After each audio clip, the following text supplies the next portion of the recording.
Hello everybody, Maven here, and I'm finally bringing the Lucky Raspberry build out of the shadows. I've been sitting on this one for a long time. This build goes hard.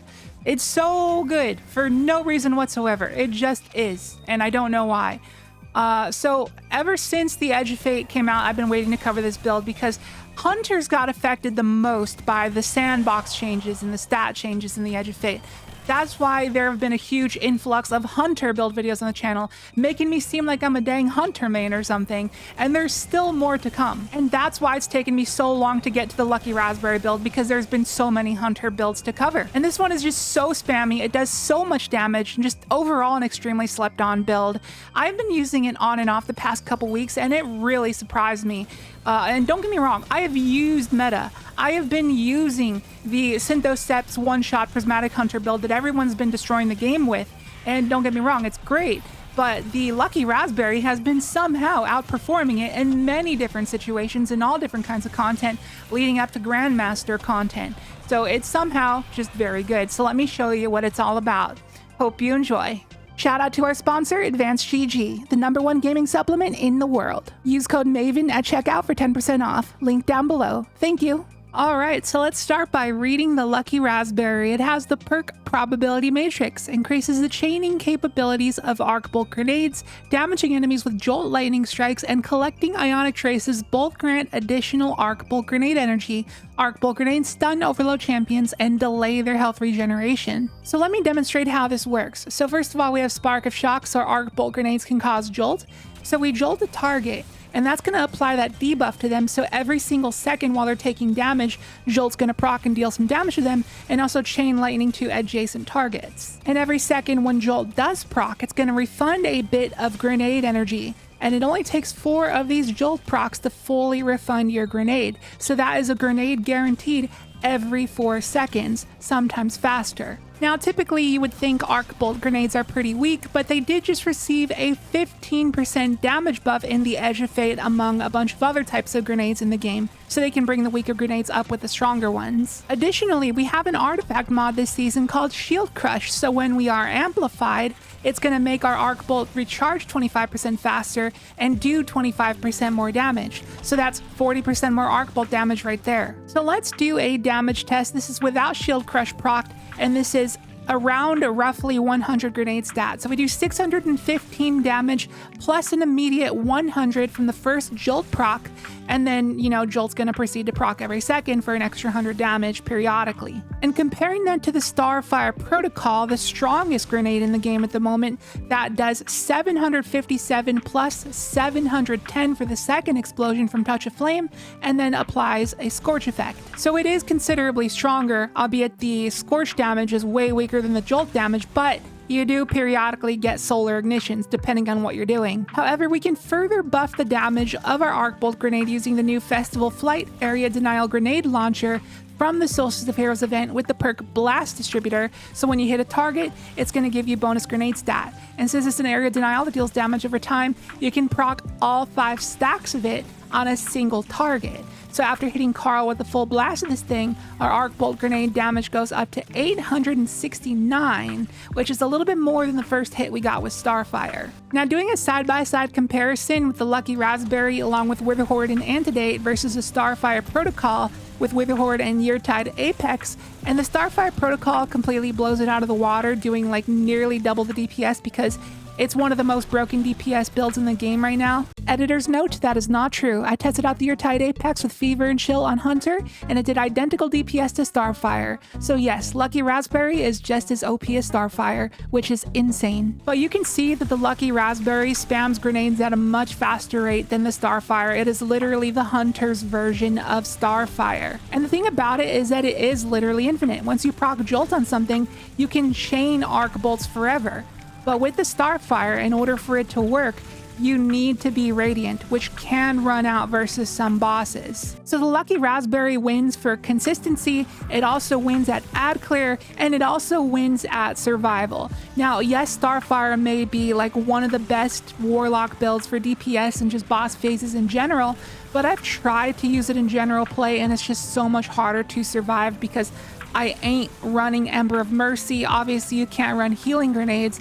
You just got limited options when it comes to healing. But with Hunter, it's so much easier to survive because not only is it like insane at ad clear, like more than most builds in the entire game, so you just delete everything around you, but also just the mobility of it. Like you are constantly like Tempest striking, which launches you up in the air. You're constantly Gambler's dodging, making you roll away from targets, gunfire. It's like one of the most mobile builds that you can run. You're just constantly just jumping and rolling all over the place, making it hard for enemies to hit you, especially because when you are amplified, not only does it give you a 15% damage resist, but also it makes enemies less accurate towards you. So when they're less accurate, paired with you rolling and jumping all over the place, it just makes it very hard to get hit. So despite not stacking a million resist buffs like prismatic builds do, it just somehow, some way, does a very good job at surviving. But not only that, Hunter's just got a massive buff in general in the Edge of Fate with the stat rework, because when you invest a ton into your class stat, it gives you an overshield every time you use your class ability. And there's a lot of very ability spammy Hunter builds, and when you use your dodge, you're just going to get a huge chunk of overshield. Now, my armor sucks on Hunter. I'm a Titan main. I've been farming on Titan. I really got to farm more tier 5 Hunter armor. And when I do, I'm going to try to get as close to 200 class ability as I can, so that every time I dodge, I'll just get a big overshield. It just makes it so much easier to survive. And if you want to see that in action, check out my Mask of Baccaris build. And I showcased off what that's capable of in that video, and it is just ridiculously gnarly for survival. So Hunters just survive really well with these new stat reworks. But in the background gameplay today, I only have 100 class ability, so no overshields for me at the moment until I get better armor, but that is what I would recommend if you are capable of doing so. But anyways, back to the shooting range to do more testing with the Lucky Raspberries. So obviously, the Witherhoard is going to be like my weapon of choice here to pair with the Lucky Raspberry, because when you apply Jolt to a target and you stick them with the Witherhoard is going to do a damage over time effect to constantly proc those Jolt things for you so you can get your Arc Bolt grenade energy back. It's just very, very, very good synergy. But there are other weapons in the game that can apply a damage over time effect to the targets. As we just went over a second ago with the Festival Flight, area denial grenade launchers are another thing that can do a damage over time effect. However, they don't proc it nearly at the same rate that the Witherhoard does. It procs it about at half the speed. The Festival Flight does buff your Arc Bolt damage a bit. However, I don't think it's worth the trade-off of proccing a lot slower. And then we got the Osteostriga. This one, when you land a certain amount of bullets on a target, is going to proc this Poison Burst on them, which will essentially apply a Witherhoard-like effect to them. So it's not a bad option, but the Osteostriga got hit with a lot of nerfs over the years, and it's just not what it used to be at the launch of Witch Queen. But if you like this weapon, by all means go for it, but it wouldn't be my weapon of choice. Next, we have the brand new Mercury A bow with attrition orbs and kinetic tremors. Now, I am planning on doing a shorts video with this bow in the future, because these two perks together on this bow when enhanced is a pretty gnarly combo. As you can see here with kinetic tremors, it procs on 2 arrows, and 2 arrows is all it takes for me to not only get my entire Arc Bolt grenade recharged, but also those 3 hits you get off the kinetic tremors perk counts towards the hits overall needed for attrition orbs. So 2 arrows is also all it takes to spawn an orb of power. So when you think about the value of it, the value is really high. 2 limp arrows and you entirely get your Arc Bolt grenade and an orb of power entirely back. Like, it's cool, but it's also just a very slow and sluggish weapon. So again, it wouldn't be my weapon of choice here, but the value is there. If you're a fan of bows, definitely go for something like this. Now, the old king of damage over time before the Witherhoard even came out was the Anarchy, and it is still a very, very good option. Better than the Witherhoard, but obviously you're taking up the exotic slot. However, you can pair the Anarchy along with an area denial grenade launcher like the Lost Signal or even the Festival Flight and have 2 in 1 here, and it would be more optimal, and it's extremely, extremely strong. But the reason that I wouldn't run this is because I love to eager edge skate. And when I eager edge skate, I can just use the Witherhoard and still do a very good job. But if you're not the type of person that eager edge skates, then the Anarchy with the Festival Flight is definitely going to be the more optimal thing to do. But if easy DPS is all you cared about, obviously the Outbreak Perfected is like the #1 DPS weapon in the game at the moment, and it's just going to do a very, very, very good job of DPS here on its own.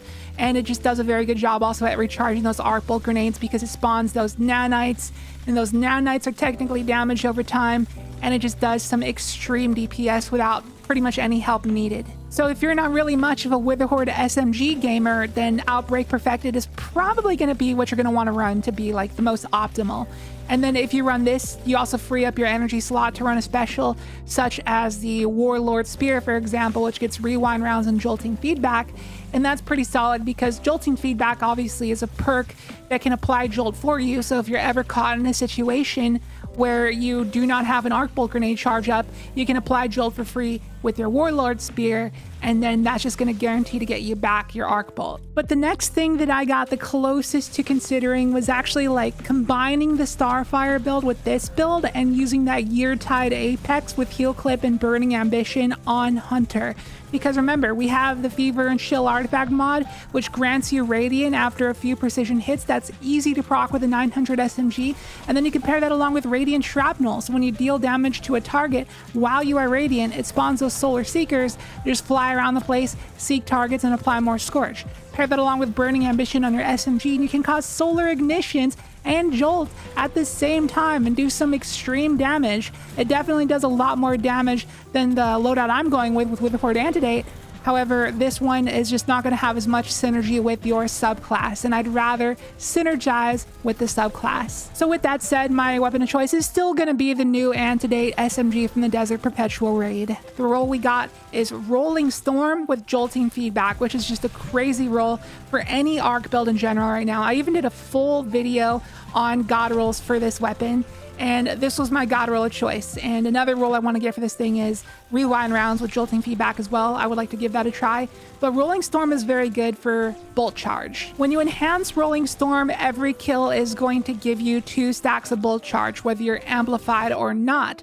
But that's actually going to be 3 stacks of Bolt Charge with Spark of Frequency, which increases all effects that give you Bolt Charge by +1. So that's 3 stacks right there. Plus, Spark of Discharge says arc weapon final blows are periodically going to generate ionic traces, and then collecting an ionic trace grants you a stack of Bolt Charge, which is going to be 2 with Spark of Frequency. And then we have the combination of our Aspect Tempest Strike and another fragment called Spark of Ions, which both say defeating a jolted target creates an ionic trace, which are going to be obviously 2 stacks of Bolt Charge right there. So you put all these things together, and one single kill with the Antidate can generate 9 stacks of Bolt Charge. The Bolt Charge spam on this build is ridiculous. And it's this rapid Bolt Charge that kind of allows this build to really keep up with the Starfire build in terms of just throwing around damage and just clearing out groups of ads, just causing lightning strikes everywhere you look. Plus, all these ionic traces you're generating are not only good just for ability spam in general, but also remember Lucky Raspberry's perk says that ionic traces grant you additional arc bolt grenade energy, so they're just extremely good for ability spam. And Tempest Strike itself is also capable of applying jolt, so whenever you go for it, it's just an explosion of value for your build. It's also just very strong in general because it got a buff a couple seasons ago. And Tempest Strike also does count as a powered melee, so if you got combination blow ×3, that would give your Tempest Strike a 400% damage buff and turn it into an absolute nuke. And if you wanted to build into that, you could run Lethal Current as your other aspect, so you can do your dodge punch, dodge punch, dodge punch, and then just go for a Tempest Strike, and it's extremely powerful. However, I just felt like there was no time in between like our Arc Bolt spam and our Tempest Strike spam as it was to be able to go for that, and I was already satisfied with the loop that we were going for. So instead we are running Flow State, gives you like a billion reload speed, which is nice, and also defeating a jolted target makes you amplified, so it makes it really easy to get that going right off the bat. And also while you are dodging, you are more resilient, so that plays into the survivability aspect of this build. Now on to our mod setup. Now this is heavily geared towards getting back our class ability, because obviously with the Lucky Raspberry, getting back our grenades is not a problem. Gambler's Dodge gets back our melee already, so the only thing we really need to worry about is our dodge, and only our dodge. So that's why we have Utility Kickstart on our class item. That's the main focus of the setup here, and we just got to get armor charge, which we can do in a lot of different ways. So we got charged up on our chest to be able to hold 4 stacks of armor charge, stacks and stacks to double the rate at which we get armor charge, and then elemental charge on our boots, so even collecting ionic traces can give us a couple stacks of armor charge. We got heavy-handed on our gloves, which can proc off of our Tempest Strike, and then firepower, so both of our abilities are capable of making orbs. And then we got powerful attraction on our class items, so every time we dodge, we can scoop up the orbs around us, which is going to heal us. Proc insulation on our boots for dodge energy, proc bomber on our class item for grenade energy, and all the good stuff. On our helmet for super energy, we got ashes to assets and hands on, and then of course to top it all off, we got an arc siphon and a couple resists on the chest. Now for my loadout with this build, like I said, Witherhoard, Antedate, and an Eager Edge Sword is my loadout of choice, but if you're not really a movement-based player, Festival Flight with Anarchy is solid, or Outbreak Perfected with Warlord Spear and whatever heavy you want to run is also solid. It's up to you. And then for your stats with this build, it's a little bit strange, but 63 melee is the magic number to where when you use your Gambler's Dodge, you're going to get your full melee refunded if you have at least 63. So that is all you need. And then for your grenade stat, like, arc bolts are strong now, but they're not so strong to the point where I would consider going any more than 100. I think stopping at 100 is good enough just to get the maximum amount of energy from sources such as ionic traces. And then for your class stat, try to get as close to 200 as you can, because every time you dodge, you're going to get a chunk of overshield, and that's just insane for survival. And that is one of the big reasons why hunters are so good at the moment. So yeah, dump a lot into class. So that basically does it for the build. Very, very strong build. Like I said, it just goes hard for no reason whatsoever. It's just like deceivingly good at survival and damage and all the works. Like it's no slouch in any area whatsoever. Like, it'll do good damage, it'll do good ad clear, it'll be good at living. Like, it's a jack of all trades type of build, and just extremely slept on. Like, this build should be way more popular than it currently is. And if you wanted to give it a try, as always, a dim loadout link will be down below in the description and also the pinned comment. And if you got any buddies who are hunter mains, I'd appreciate it if you consider sharing this video with them, because every hunter player needs to know about this build. We need to get the word out there and get this build to be a part of the meta. Seriously, give it a try. You will not be disappointed. And that's going to do it for the video. Thank you so much for watching. Let me know what you think about the build in the comments. And if you are new here, please consider subscribing. Would love to have you here for more Edge of Fate content on the way, and especially more hunter builds on the way, because like I said, hunters got super affected by the stat changes, and there's just so much to do with them at the moment. So expect more hunter builds in the future. And with that said, I will catch you in the next video. See you later.